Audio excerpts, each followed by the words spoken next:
de ellas que lo hicimos con el gremio empresarial y hoy estamos abriéndolo con invitados especiales que si me ayudas, por favor, Mayra, a la que sigue, decirles quién estará con nosotros hoy. Tenemos la intervención, como bien les dije, de nuestro consejero del Observatorio Ciudadano de León, pero esta intervención ahora lo hace como académico, como director institucional y como ahora también en su participación en el escenario, insisto, de la academia. Tenemos la intervención de la maestra Marta Angélica Delgado Luna, presidenta del Colegio de Psicólogos de León, que ellos tienen un sensor importantísimo de qué está pasando y qué consecuencias está trayendo este abandono escolar, esta situación de aprendizaje en línea. Y bueno, pues esto nos pone alertas junto con el ejercicio que haremos con la señora Ángeles Suárez, que representa a los padres de familia, al licenciado Omar Hernández, que representa al Instituto Tecnológico de León. Si no me equivoco, ¿es estudiante? Pues, Mayra, ¿son estudiantes? Es estudiante. Ok, porque ya estoy hablando de estudiantes. Entonces, Omar viene del Instituto Tecnológico, Georgina de la Salle y mi queridísima Blanca Paola viene de Humani Mundial. Y cerramos con el representante del Instituto Lux, al licenciado Ángel González Caballero, quien también nos hará una importante intervención.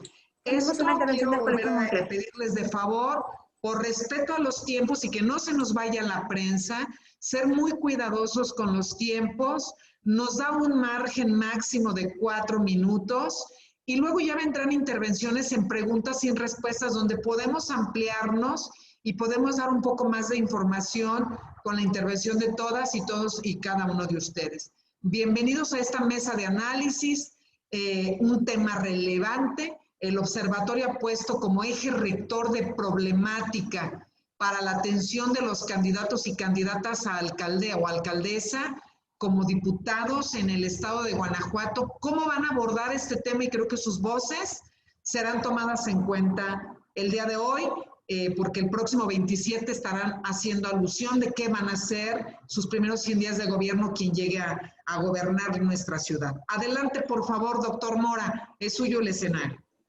Maestra, también la bienvenida a Leslie Cázares del Colegio Moncler.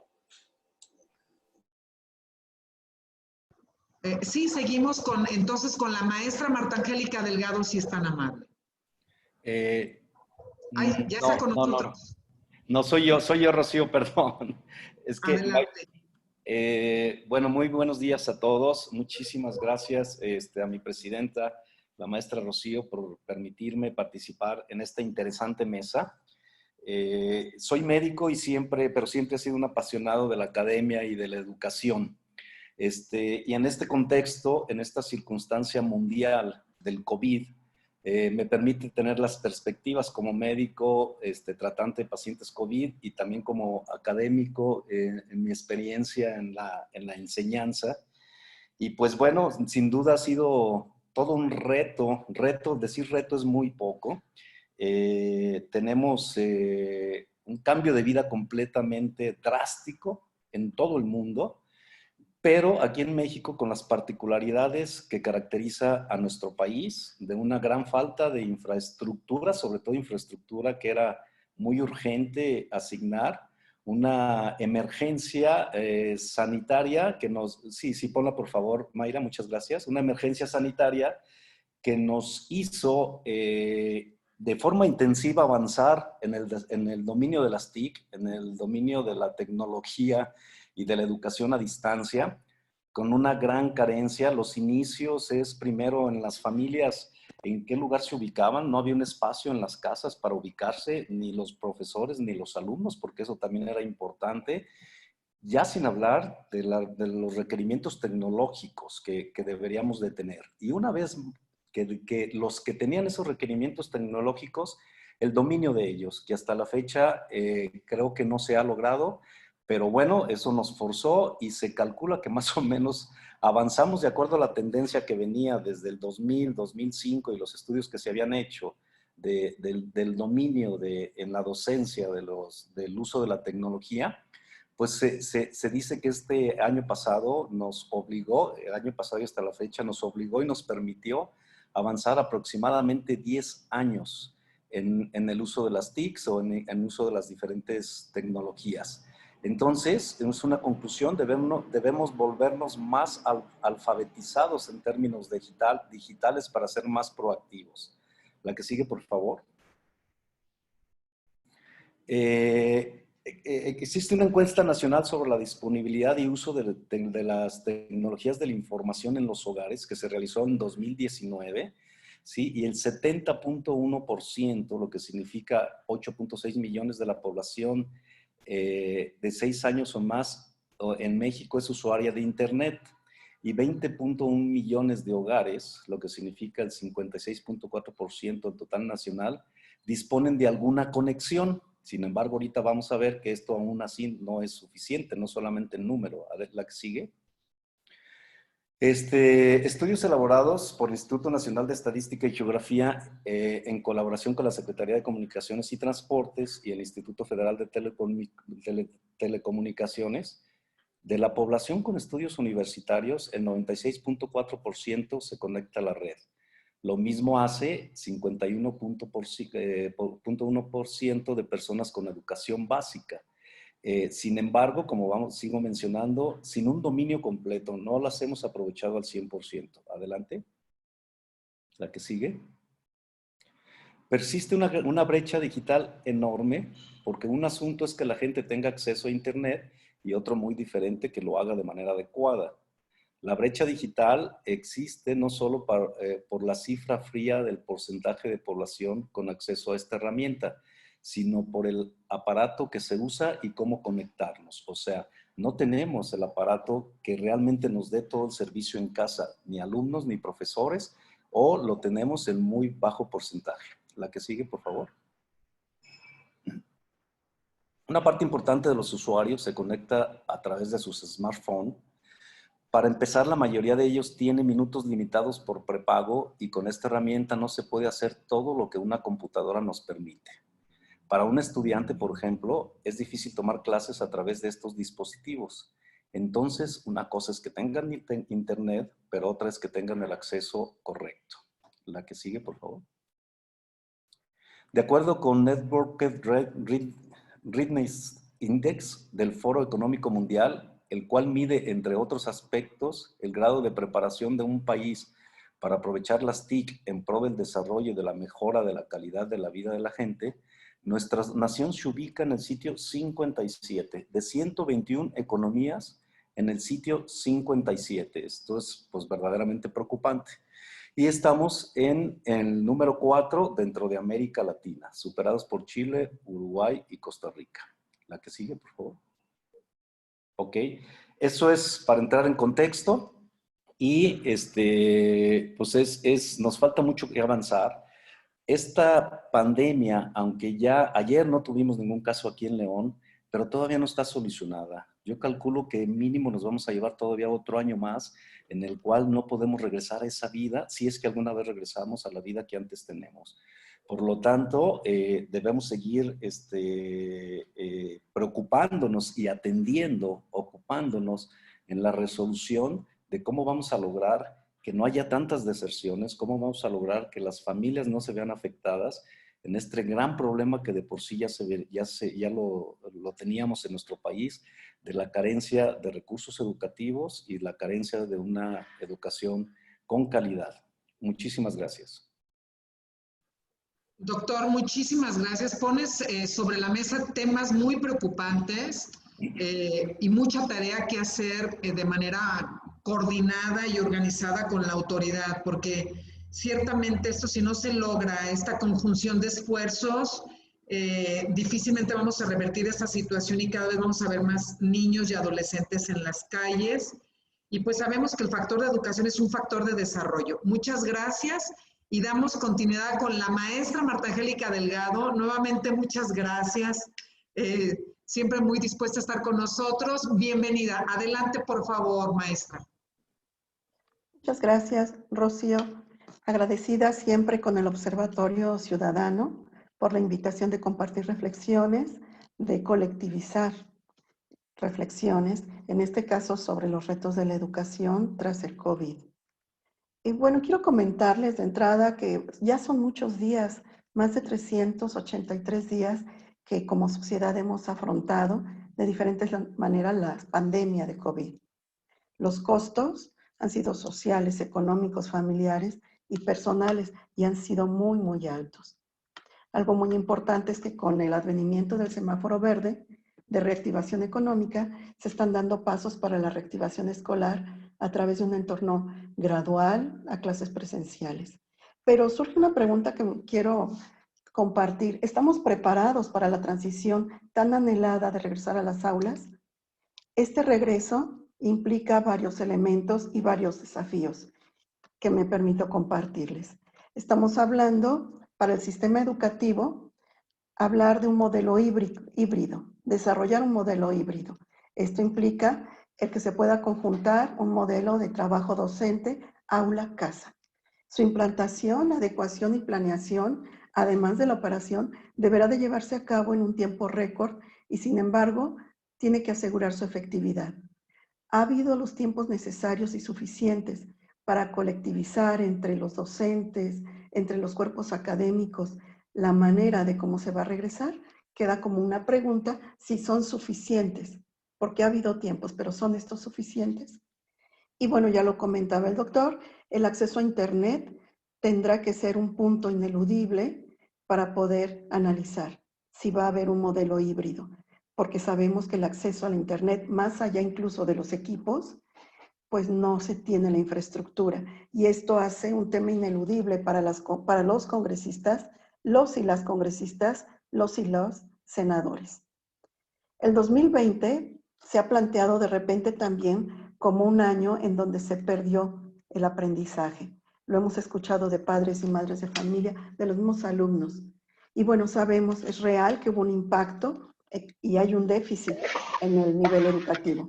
¿Esto qué implica? Que tenemos que poder asumir un reto, no cargar y querer hacer de un año un compendio, una compresión de 2 años, porque lo único que llevaría es a un colapso en el proceso de asimilación y aprendizaje de los alumnos. Este es un reto muy importante, no pretender regularizar en un año lo que no se aprendió. Seguramente esta regularización llevará años, no un año, y tenemos que ser conscientes de ello.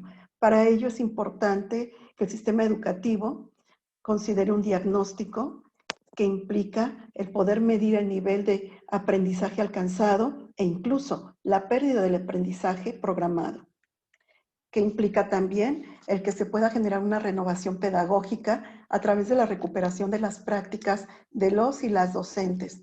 Estamos en un momento fundante en donde se pueden generar nuevas metodologías de aprendizaje, incluyendo este modelo híbrido o multimodal de aprendizaje. La enseñanza tendrá necesariamente que ser más activa, personalizada, a sabiendas de que nuestros niños, niñas y adolescentes y jóvenes tienen afectaciones emocionales de leve a severas a partir de la pandemia. Pero también hay que considerar que los docentes también están atravesados por la pandemia. También los docentes lo sufrieron, también perdieron desafortunadamente familiares. Entonces, esto implica un cuidado a la salud mental global. Se ha planteado desde la Organización Mundial de la Salud que la cuarta ola de la pandemia tiene que ver con una pandemia de alteraciones emocionales. Y tenemos que estar muy atentos a eso al integrar los modelos y metodologías educativas. Y algo muy importante, desde el sistema educativo se debe de considerar fortalecer la cohesión social. Es una algarabía volver a las aulas. Es necesario para el desarrollo psicológico, emocional de la población estudiantil. Pero también tenemos que tener visiones muy claras que vamos a fortalecer además de los contenidos educativos, y hoy día la cohesión social es un tema pendiente que se tendrá que tomar en agenda. En las instituciones educativas tendrán que cuestionar y revisar su capacidad de respuesta más allá de sus elementos de previsión para poder responder si eventualmente tienen un brote y volver a recuperar las clases en línea. Esto implica que tendrá que involucrar a todos sus actores para la prevención.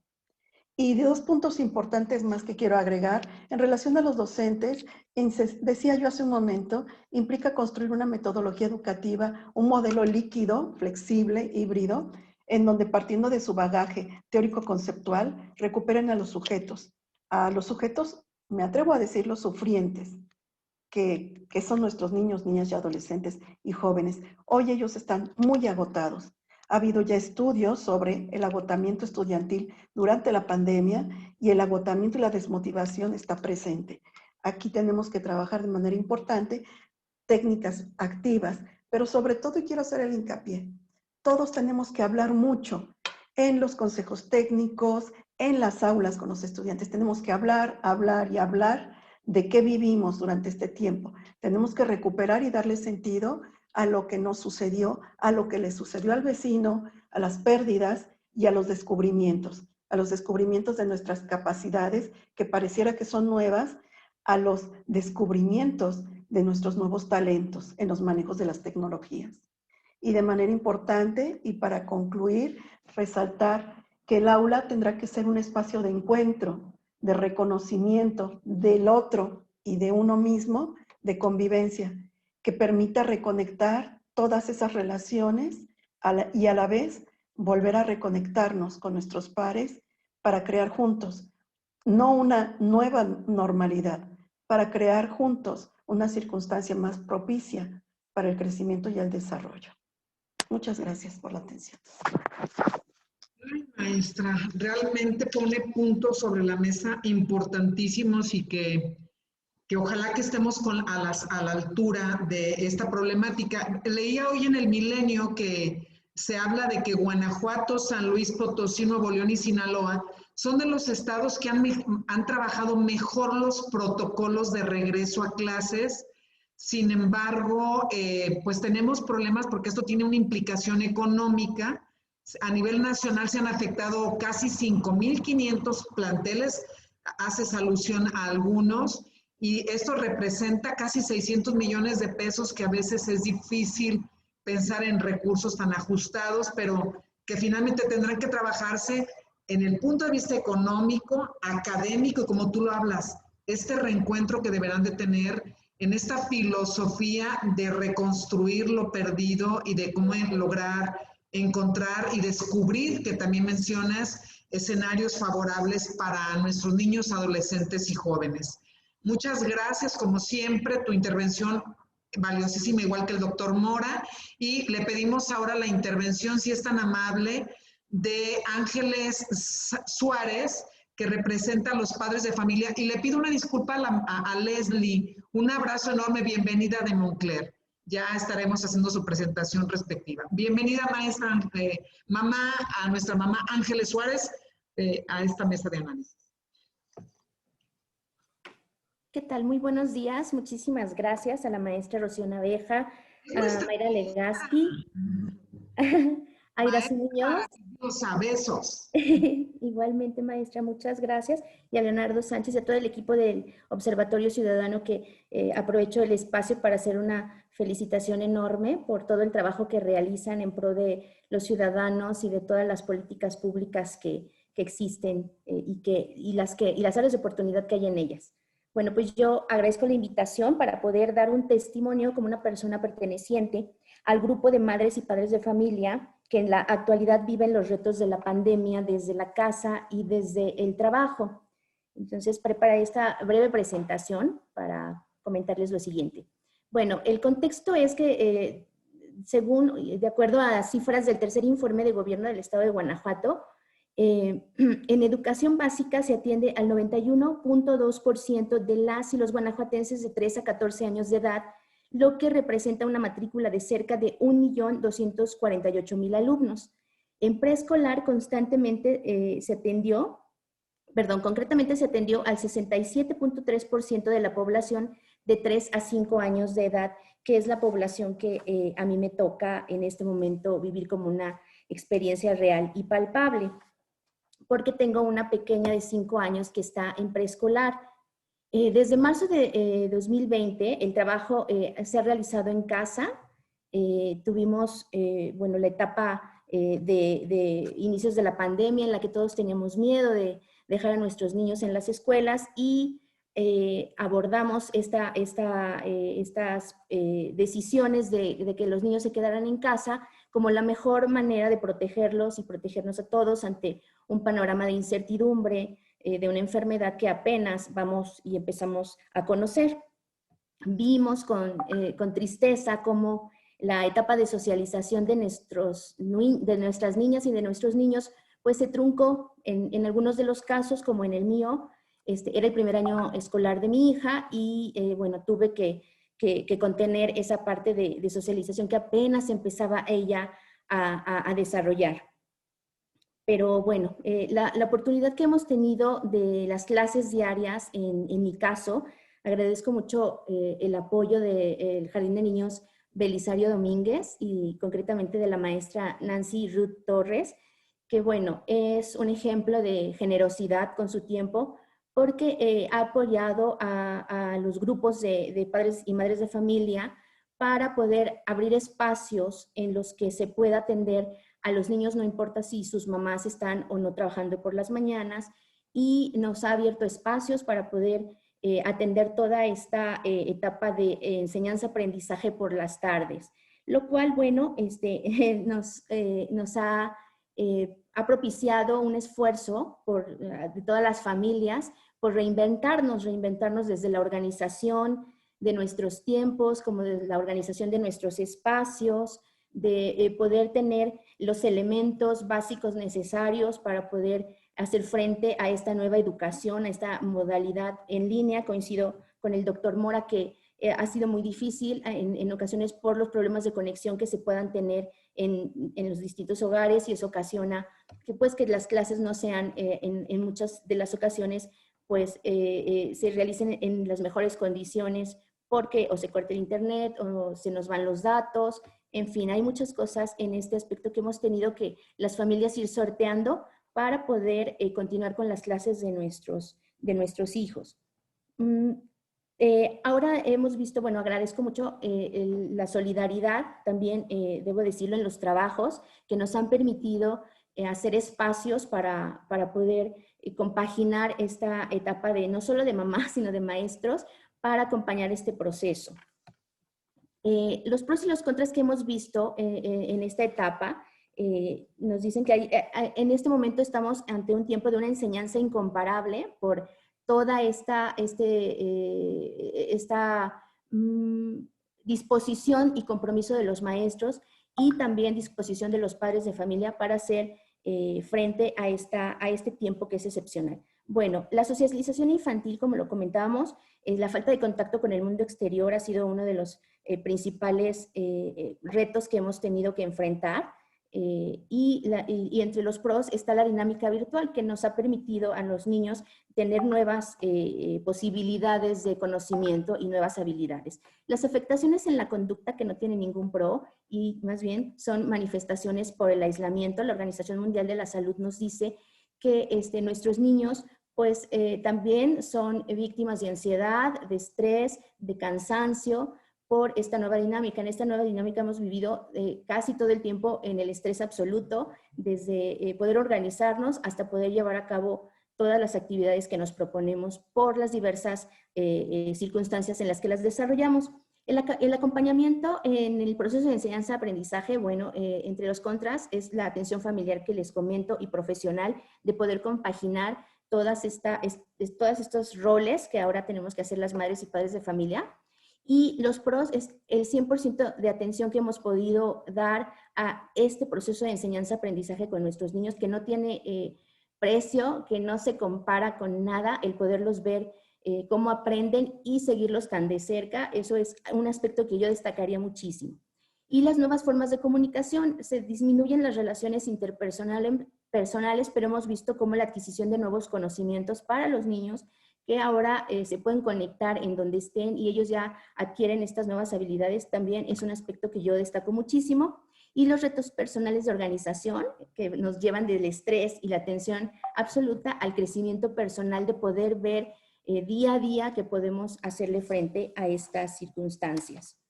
hago uso de información de la organización Save the Children para dar algunas medidas que se han podido tomar para cuando llevamos estas dinámicas de trabajo en casa. Bueno, adaptar un espacio adecuado para que las niñas y los niños tomen sus clases, eso es fundamental porque a veces entre el ruido y la distracción y que ellos se distraen de manera más fácil, hace que, bueno, si tenemos la oportunidad de tener un espacio adaptado para ellos, es mucho mejor. Mantener horarios de rutina para las familias, eso también nos ayuda a poder establecerles límites y que ellos no sientan caos y no sientan que no hay un control del tiempo y de la situación.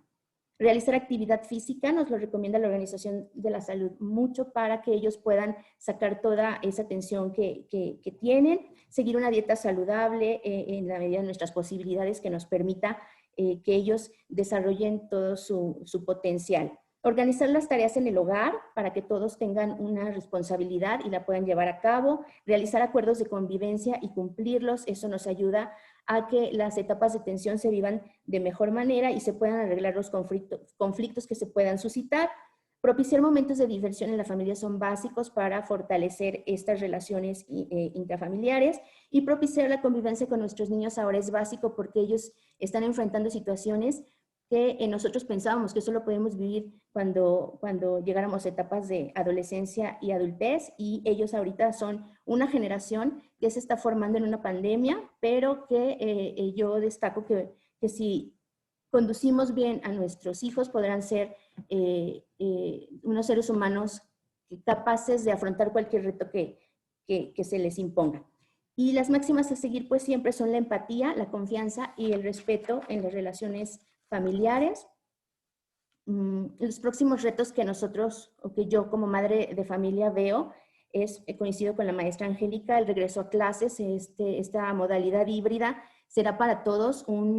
Todo ha sido, a partir de la pandemia, algo nuevo, algo que hay que ir sorteando y que hay que ir superando, y el regreso a clases se torna como un regreso que tenemos que estar muy bien informados, cuidar mucho a nuestros niños porque, bueno, la pandemia no ha desaparecido, estamos todavía en el camino de la etapa de vacunación, pero bueno, tenemos que cuidarlos muchísimo. Ese es uno de los principales miedos como madres y padres de familia, pero también reconocemos que es importante que ellos ya regresen y socialicen. El nivel educativo de nuestras niñas y niños, como comentaba la maestra Angélica también y coincido mucho con ella, vamos a llegar todos con diferentes niveles de aprendizaje. Entonces yo hago un llamado a las autoridades educativas porque se realice este alto en las consideraciones que se tengan para los programas educativos de los próximos años.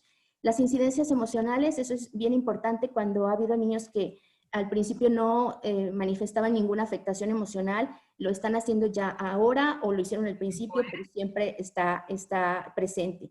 Y bueno, destaco que tomar lo mejor de esta pandemia, como lo decía, espero que aprendamos todo lo mejor que nos está dando esta oportunidad, esta crisis mundial, para que la podamos reflejar en nuestras niñas y niños como mejores seres humanos y próximamente mejores ciudadanos. Muchísimas gracias. Muchísimas gracias. Agradecemos a nuestra exdirectora del Observatorio Ciudadano de León, que fue extraordinaria con nosotros. Tuvimos muchos logros y bueno, un gusto verla nuevamente, maestra Ángeles. Abrazos. Rápidamente, pedirles a nuestros siguientes 3 invitados, por favor, si son muy breves en su intervención, porque si no, se nos va la prensa y es importante, sí, ser cuidadosos de los tiempos. Adelante, Omar, bienvenido y gracias por estar con nosotros. Puntos de vista valiosos de estudiantes. Muchas gracias, maestra. Muy buenos días a todos los miembros del observatorio, a los miembros de la prensa que están el día de hoy. Pues bueno, quiero ser muy claro en esto sobre el tema que estamos tocando. Híjole, el punto de vista estudiantil. Como representante estudiantil de mi universidad, me tocó ver de todo. Quienes se adaptaron completamente y quienes me dijeron que iban a tener que dejar la escuela. Retomemos rapidísimo unos meses atrás, 2020, salió el estudio de la deserción escolar que hubo. Fueron 650,000 ese primer estudio que vi. 650,000 estudiantes que dejaron la universidad, dejaron la escuela alrededor de México. ¿Por qué resaltó esto a mi vista? El Tecnológico Nacional de México, institución en la que yo estudio, Plantel León, es la institución con mayor matrícula en todo el país, con únicamente 620,000 personas que estudian ahí, 620,000 estudiantes. Es decir, toda nuestra población estudiantil de más 30,000 dejaron de estudiar. Y somos el de mayor matrícula en América Latina. Ahorita lo que decía la maestra, estoy viendo justamente la proyección de INEGI. 5 millones de estudiantes dejaron de estudiar por el tema de la pandemia. Los retos que se nos vienen son más complicados que el tema de la pandemia misma. Estamos diciendo que toda una generación, 5 millones de estudiantes dejaron de al lado sus estudios y se pusieron a trabajar o tuvieron algún incidente. Y lo viví en carne propia y lo escuché de mis propios compañeros. Tengo compañeros que son huérfanos de padre y madre y tienen 21 años por esta pandemia. Sí, se salieron de estudiar. Los retos que vienen son enormes. Que si estuvimos listos, que si no estuvimos listos, la pandemia no nos tuvo piedad y tuvimos todo este tema. Viene un reto de infraestructura, vimos completamente que se metieron a las escuelas y las asaltaron. También mi escuela necesitaba desde antes temas de infraestructura. Viene un tema económico porque los chavos a veces no tenían para pagar la inscripción por pagar la luz que llegó más cara, el gas que llegó más caro, el recibo del agua y todavía tener que pagar internet y demás servicios. El reto es grandísimo. Lo vivo como estudiante, lo escucho como representante estudiantil y lo sufro como sociedad. ¿Debemos de volver a las aulas? Sí. ¿Debemos de estar listos? Sí. Por eso estaba escuchando también en estos mismos momentos unas proyecciones sobre cómo va a quedar el panorama político en nuestra ciudad. Yo quiero aprovechar este espacio, ya que están los miembros de la prensa, el pedirles a quienes van a quedar como alcaldía, como diputados locales y federales, que volteen a ver, sí, el panorama de seguridad, pero también el panorama de la educación. Si no vamos en coerción, sociedad, gobierno, estudiantes, escuelas, esto no va a funcionar porque el reto que viene después de la COVID-19, es enorme y 5 millones de estudiantes que dejaron de estudiar es una generación entera y la vamos a pagar a futuro. Un futuro con pocos profesionistas, un futuro con pocas oportunidades, un futuro con carencias. Y yo no quiero eso en mi México, no quiero eso en mi sociedad, no quiero eso para mis compañeros y mi generación. Entonces, este es el reto. No quiero decir que lo ganamos, no quiero decir tampoco que lo perdimos. Pero fue un reto y nos la jugamos y creo yo, triunfamos en muchas áreas y en otras. Ese es el panorama, doctora. Ese es el panorama, compañeros, en este panel medios de comunicación. Y todavía no acaba. Muchas gracias. Omar, siempre tan objetivo. De verdad es increíble tenerte con nosotros en este foro. Y gracias. Gracias por tus aportes, por tus puntos de vista. Gracias y damos continuidad a quien sigue, por favor. A Michelle. Georgina Michelle Ramírez de la Universidad La Salle, por favor, máximo 4 minutos. Por favor, si es tan gentil, corre tiempo. Bienvenida y gracias. Muchísimas gracias por la invitación. Yo voy a dar mi aportación como futura licenciada en educación, entonces voy a dar comienzo. La contingencia se alargó más de lo que cualquiera de nosotros hubiera previsto. Las consecuencias negativas que hasta ahora hemos sufrido no han terminado, pues aún nos encontramos ante el gran reto de regreso a clases y el rezago educativo en el que nos encontramos inmersos. Hasta ahora la pandemia solo ha hecho visible lo evidente, la falta de educación de calidad, la falta de preparación del cuerpo docente, la brecha digital, la exclusión educativa, entre otros. Pues a pesar de los avances tecnológicos, se ha demostrado que la tecnología nunca había sido utilizada como una herramienta para la educación, porque con la crisis sanitaria el papel de los docentes ha sido muchísimo más complejo, pues muchos carecían de las habilidades básicas necesarias para desenvolverse en el entorno virtual. ¿Qué quiere decir esto? El mundo avanza en todas las esferas que lo componen y aún así el sistema educativo sigue rezagado. Se niega a avanzar, a innovar, y la educación no es lo mismo que política educativa, y la política educativa en México es un fracaso monumental. Sabíamos que tarde o temprano volveríamos a clases, pero la pregunta es si estamos realmente listos para hacerlo. De entrada ya nos enfrentamos a diversos retos. En primer lugar, el acondicionamiento físico, ya que según la UNICEF, solo el 62% de los planteles educativos cuentan con servicio de agua y jabón, y el 40% con condiciones adecuadas de limpieza. En segundo lugar, nos encontramos con el reto de poder atender a toda la gama de experiencias que cada uno de los estudiantes traerá consigo, hablando específicamente del plano afectivo, ya que desafortunadamente no todos los niños, niñas y jóvenes se encontraban confinados en un lugar seguro. Apenas el primer mes de confinamiento aumentaron los reportes de casos de abuso sexual, la violencia de pareja y la violencia familiar. Sumado al anterior, los estudiantes que han atravesado procesos de duelo, entre otros factores que han afectado su bienestar emocional. Este aspecto es complicado ya que la mayoría de los niños no han tenido contacto con personas ajenas a su familia, lo que también representará carencias sociales. Se han perdido los hábitos, las rutinas, las normas, y esto reafirma la necesidad de diseñar planes de acción que permitan la correcta atención al desarrollo cognitivo, social, emocional y ético de los estudiantes. Y por último, el reto más importante y más difícil, la parte académica, ya que tendremos que prever las diferencias en los logros alcanzados por cada alumno y plantear una solución acertada para la correcta nivelación académica. Aquí radica la importancia de utilizar instrumentos confiables para realizar una evaluación diagnóstica que permita adecuar los contenidos y actividades a las necesidades de cada alumno acorde al contexto de cada uno de ellos. A su vez, la reducción del tamaño de los grupos sería una buena pero difícil estrategia a implementar, ya que México es de los países con mayor densidad de estudiantes por aula, según la Organización para la Cooperación y el Desarrollo Económico. Asimismo, se debe de buscar la flexibilidad curricular con su pertinencia y relevancia, ya que en los últimos meses las autoridades educativas se han cuestionado la necesidad de modificar el currículum educativo para centrarse en las competencias esenciales y la interdisciplinariedad, lo a su vez traerá cambios en el sistema de evaluación. Por otro lado, ¿qué podemos decir de los grupos en situación de vulnerabilidad o aquellos que gracias a la pandemia se encuentran en riesgo de ser vulnerables? Nuestro país debe evitar caer en un sistema educativo que tiene lugar solo para quienes cuentan con dinero y recursos, ya que deja fuera por causas ajenas a su voluntad y sus ganas de estudiar a muchas personas. Los grupos vulnerables han existido por décadas y han sido invisibilizados. Incluso sin pandemia ya se enfrentaban a diversos retos y obstáculos en su vida cotidiana. Si antes no se hacía nada por incluirlos en la sociedad, ¿es posible creer que ahora con la pandemia serán tomados en cuenta? Me cuesta creerlo. Las condiciones en las que viven siguen sumando un desafío tras otro. Analfabetismo, bajos recursos económicos, carencia de servicios básicos, deserción escolar, entre muchos otros. Tenemos una deuda grandísima con estos sectores de la población.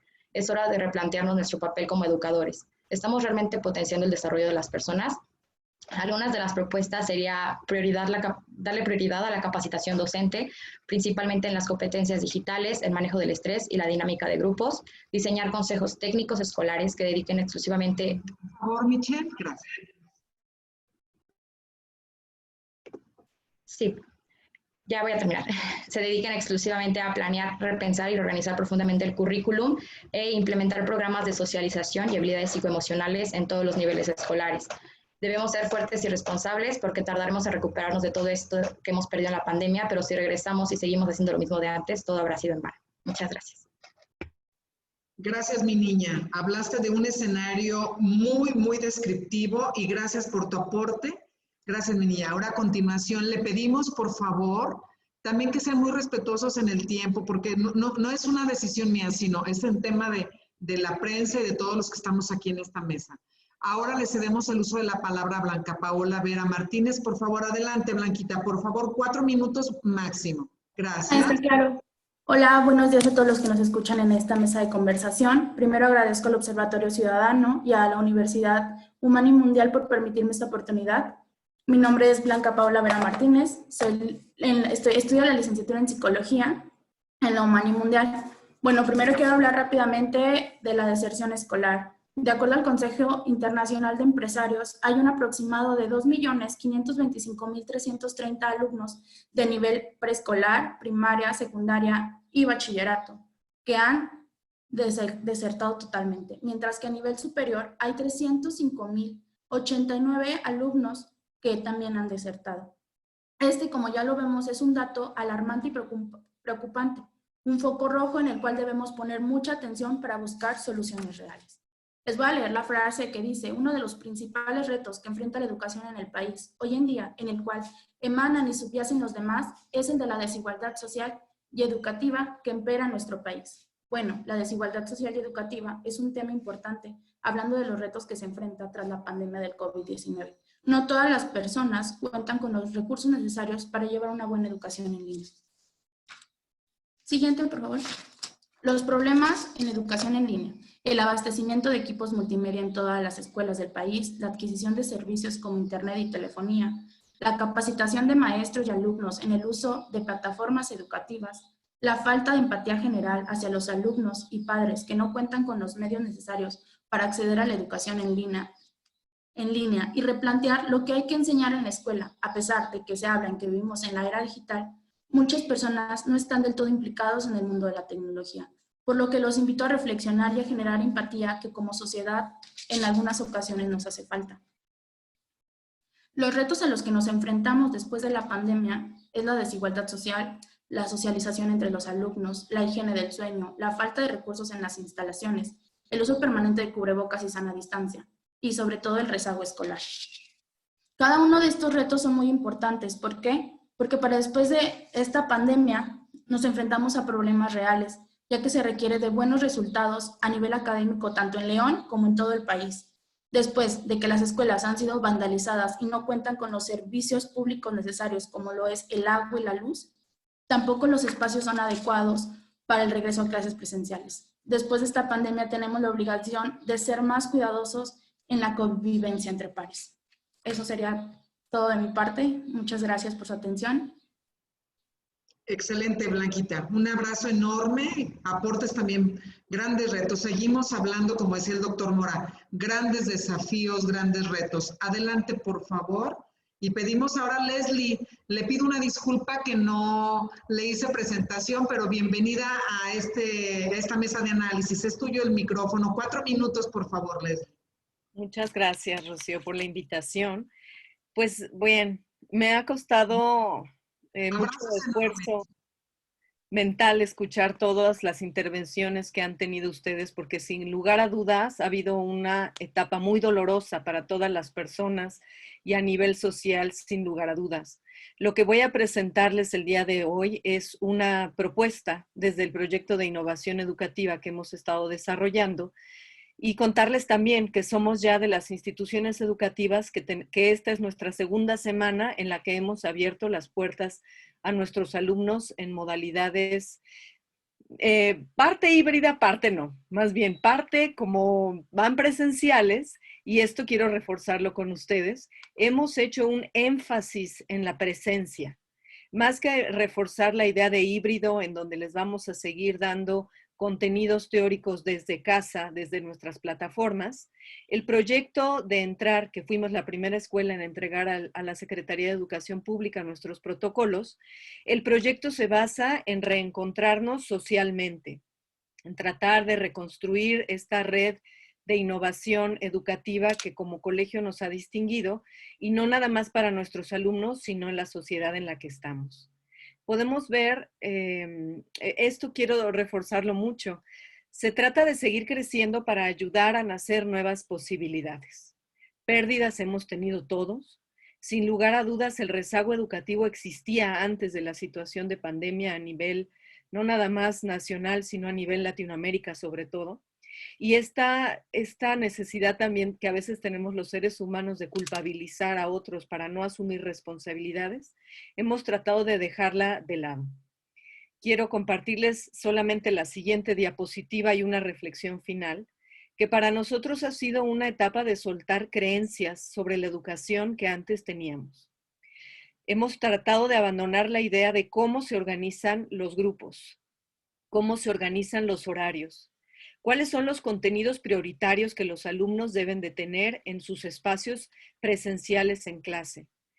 ¿Qué aportan las diferentes modalidades, tanto presenciales como virtuales, para poder seguir ayudando a nuestros alumnos a generar el modelo de persona que nos gustaría desarrollar? Creo que esto lo dejaría como en un énfasis para todos ustedes. Para nosotros creemos que el ciudadano actualmente que tenga una mirada crítica, creativa, cuidadosa, colaborativa, global y autónoma, será el punto al cual nos gustaría llegar a través de las diferentes estrategias. Si quieres, dejamos de presentar y ya nada más comento una reflexión final que nos gustaría hacer. Bueno, los aprendizajes que hemos tenido, yo además de ser directora de innovación, doy clases para los chiquitos. Y para mí ha sido una experiencia maravillosa poder tenerlos sincrónicamente. Claro que ahora que están regresando hay que reencontrarnos, reconocernos, revivirnos, tanto ellos como nosotros. Pero señalar mucho que la responsabilidad no solo es de las instituciones educativas. Ahora más que nunca me encantó lo que se hablaban desde la perspectiva de la casa. Es un espacio para que las familias estemos más involucradas en el proceso educativo de nuestros hijos y como sociedad vayamos cada uno de nosotros tomando responsabilidades de toda esta situación de pérdida que hemos venido a hacer. Y cerrar con algunas preguntas. ¿Qué tenemos que hacer en educación? ¿Qué tenemos que hacer en política? ¿Qué tenemos que hacer como sociedad? Y sobre todo, ¿qué queremos hacer con nuestros niños, con nuestros adolescentes, para que ellos también vayan siendo ya responsables del mundo que actualmente les toca vivir? Gracias, Rocío. Madre mía, qué forma de hacer el planteamiento tan breve, y abordaste un punto que creo que poco hemos analizado o no se había analizado en estas mesas, que es hablar de soltar creencias. En este enfoque de innovación, creo que eso es lo que tiene que romperse si queremos trasladarnos de este escenario de cambio a vivir una nueva realidad, y que tú lo planteas de una manera magistral. Muchísimas gracias, maestra. Este tema da para mucho. Sin duda vamos a seguir en otros paneles para dar otro espacio a que tú nos ayudes a hacer reflexión, igual que con Angélica y con todos nuestros invitados. Un abrazo enorme. Y cerramos, gracias. Cerramos con el licenciado Ángel González Caballero del Instituto Lux. Bienvenido, y también suplicarle el tema del tiempo. Muchas gracias. No por ser el último, es el menos importante, mi queridísimo invitado, licenciado González. Muchas gracias, maestra. Pues un placer saludarles a todos, a todas en esta invitación. Bueno, pues lo que yo quiero compartir es, como reto de la educación, reinventar el contacto humano. Me ha tocado en esta pandemia jugar los tres papeles: estudiante, papá y maestro. Entonces ha sido interesante. Bueno, debo reconocer que el papel de papá es más el mérito de mi esposa que mío. Pero bueno, el Papa Francisco a los docentes nos ha llamado artesanos de humanidad, porque los educadores estamos llamados a ser los más humanos de entre los humanos, porque tenemos que enseñar a los jóvenes a ser humanos. Aprendemos a ser humanos solo al lado de otro ser humano de calidad. ¿Y cómo nos hacemos humanos? Primero, recibiendo un trato humano, y segundo, con la regla de oro de la reciprocidad. No hagas a otros lo que no te gusta que te hagan a ti. Siguiente, por favor. Entonces, la educación es un camino de humanidad. La raíz latina de educar, educere, educare, es sacar fuera, como el diamante en bruto que se pule. Un buen movimiento le da mucho valor, pero un mal movimiento lo puede desvalorizar. Entonces, algo positivo me humaniza y lo negativo me puede deshumanizar. Siguiente, por favor. Entonces, ¿cómo ser humanos en esta época que hemos tenido aislamiento, que nos ha traído angustia, sobrecarga de trabajo, ese desdibujamiento de la frontera entre lo laboral, lo escolar, lo personal, y a veces, como la imagen, ¿no? O estamos de cuerpo presente o traemos 3000 cosas alrededor, estamos frente a la televisión, estamos frente a la plataforma, pero ¿estamos o no estamos? ¿Estamos en el aquí y en el ahora o no? Siguiente, por favor. Esta virtualidad puso de frente el derecho a la privacidad con la necesidad que tenemos de ver a los otros, porque dicen los filósofos existencialistas que existo cuando el otro me reconoce. Entonces no ha sido fácil visibilizarnos cuando en lugar de rostros tenemos letras, tenemos avatares, caricaturas, y a veces las clases dicen por ahí que parecen sesiones espiritistas, de si estás aquí manifiéstate, alguien se quiere unir. Entonces ha sido divertido esa parte de alumno-maestro, vivirlo. Siguiente, por favor. Psicológicamente necesitamos el contacto. y este aislamiento social del último año no nos ha ayudado, y los protocolos que vienen de regreso a clase tampoco, ¿no? La sana distancia, mascarillas que no nos dejan leer por completo el lenguaje corporal, el lenguaje del rostro. Tenemos que reinventar el contacto y reaprender a leer el lenguaje corporal. Siguiente, por favor. Sobre todo, dicen que apapachar es acariciar con el alma. Entonces los maestros tenemos o podemos tener este antídoto contra los ismos que Enrique Rojas denunciaba en El Hombre Light, ¿no? El egoísmo, nihilismo, hedonismo.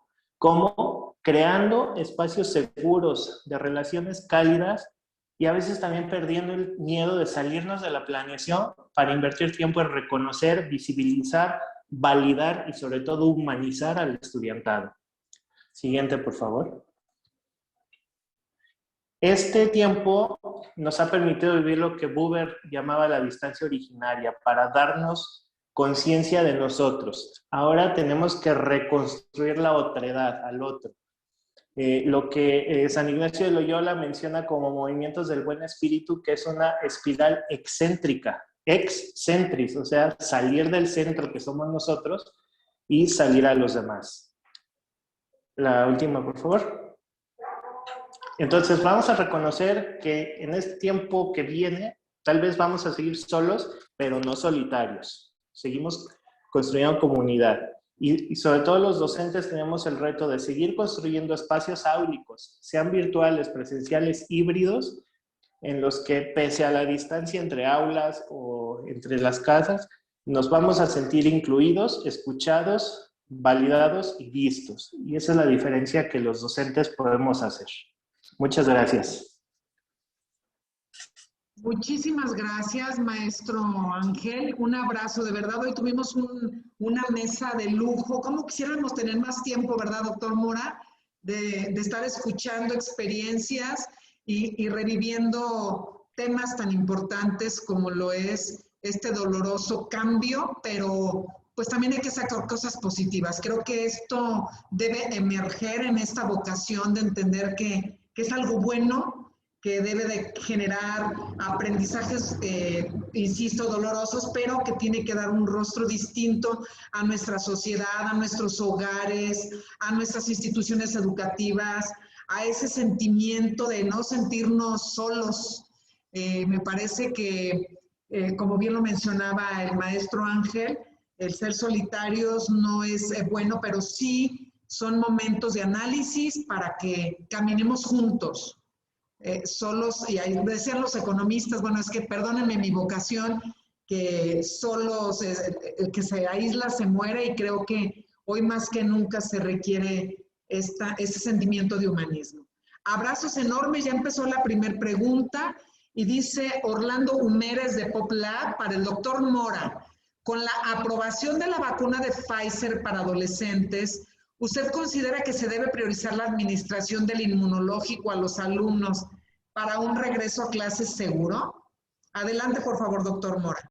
Sí, por supuesto. Yo creo que sería la lógica, ¿no? Se vacunaron a las personas de tercera edad, se vacunaron a los médicos y servidores de la salud, enfermeras y todos los trabajadores de hospitales y consultorios, se vacunaron a los maestros, y creo que la lógica sería ahora vacunar a los jóvenes. Y ya ahorita que se tiene la posibilidad con esta vacuna de Pfizer de 16 años y más, que yo espero que pronto sean 12 años y más jóvenes, yo creo que pronto va a haber también a los niños, a los infantes. Sí, yo creo que esa es la ruta lógica.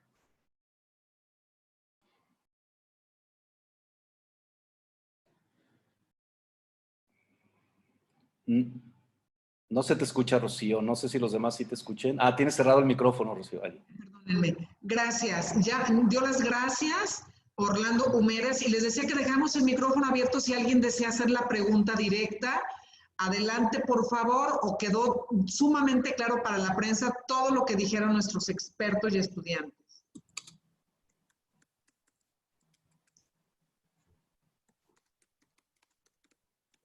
Hoy están muy calladitos los amigos de la prensa. Juan Carlos Romero, del periódico El Heraldo León. Mi pregunta es para la presidenta Angélica Delgado.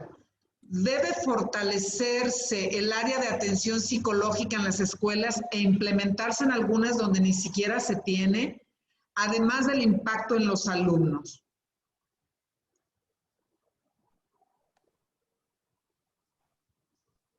Parece que tuvo algunos problemas de conexión.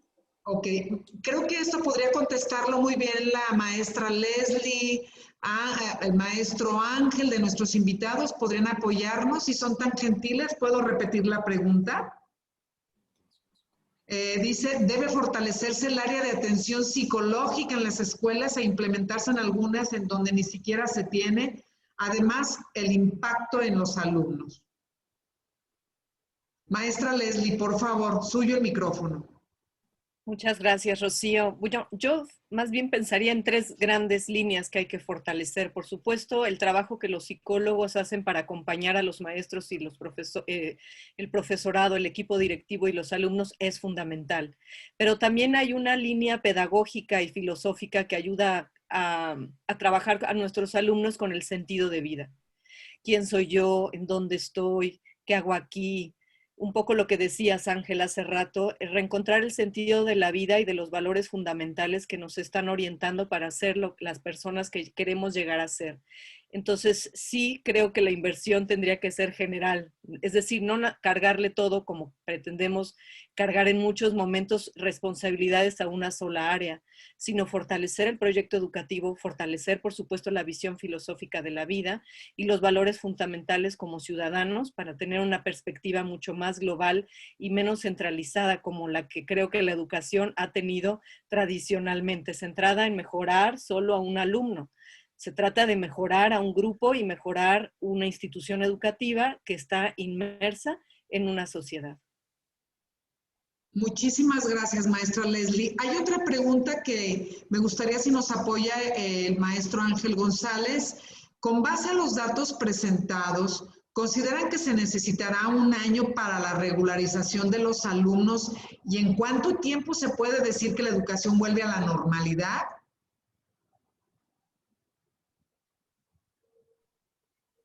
Gracias. Mira, depende mucho. ¿Cuándo la educación va a volver a la normalidad? Creo yo que va a tardar. Vamos a ver cómo nos funciona la prueba piloto. Sin embargo, esta parte, te puedo decir, ha tenido mucho que ver, por ejemplo, lo que nos compartía Ángeles.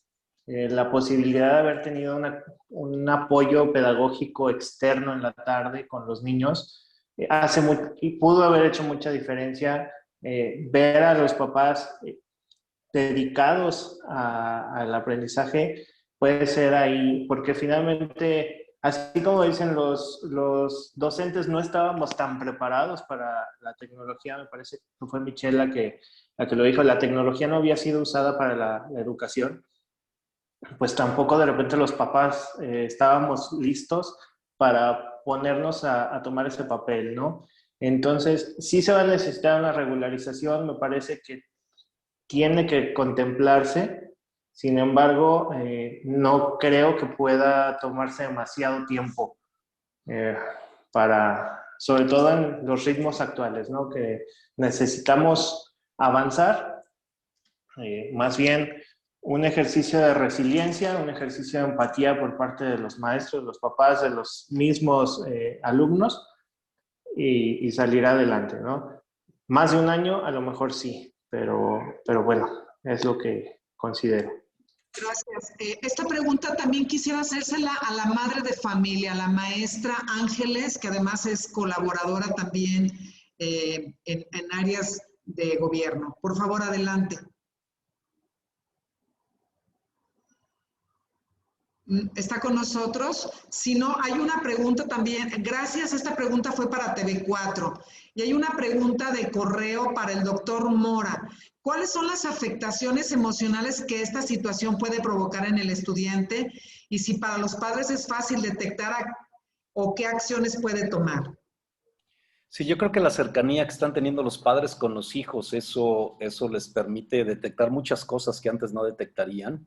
Sin duda, problemas de socialización. Creo que esta pregunta sería un poquito más para los psicólogos, pero sí, sin duda, problemas de socialización. Pensé que la pregunta iba en razón de los efectos post-COVID, ¿no? Que también ahí tenemos muy importantes, pero si aquellos pacientes que tuvieron COVID, sí están teniendo alteraciones neurológicas en mayor o menor grado, en un porcentaje alto, hasta del 50%.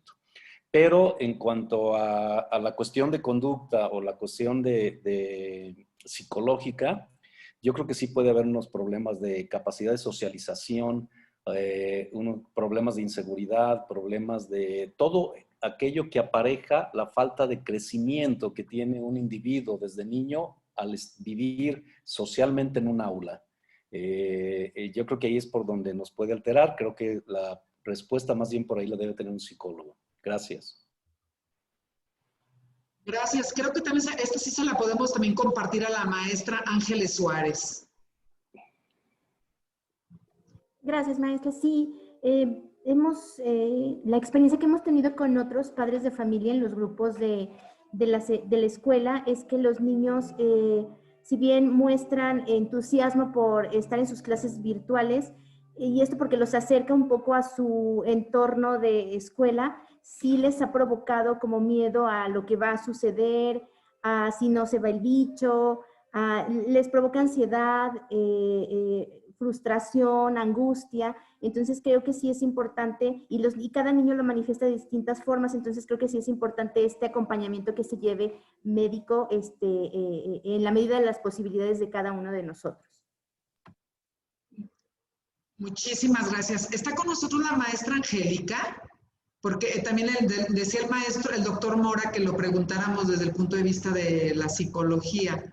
Pero me parece regresó, maestra. Está con nosotros. Muy bien. Pues si no hay más, ¿alguien más quisiera hacer otra pregunta para, si no, cerrar este foro maravilloso de análisis? Agradeciendo a todas y a todos su aportación, sus participaciones. Queridos estudiantes, me encantan porque se preparan, porque están conscientes, porque tienen muy clara la problemática de su ciudad, de su país. Esa es la gente que necesitamos despertar, y que ustedes sean esa voz con el gremio estudiantil y de profesionistas. Y a nuestros queridos académicos, a quienes representan también a padres de familia, muchísimas gracias. Es un honor tenerles, y seguramente la prensa estará tomando a cuenta y compartiendo esto a la sociedad en general. Les deseo un gran día, doctor Mora. Siempre gracias por acompañarnos, y este ha sido también un foro importante a través de tu participación interviniendo como académico. Abrazos enormes para todas y todos. Gracias, saludos a todos. Un abrazo. Muchas gracias. Muchas gracias. Gracias, buenos días. Muchas gracias.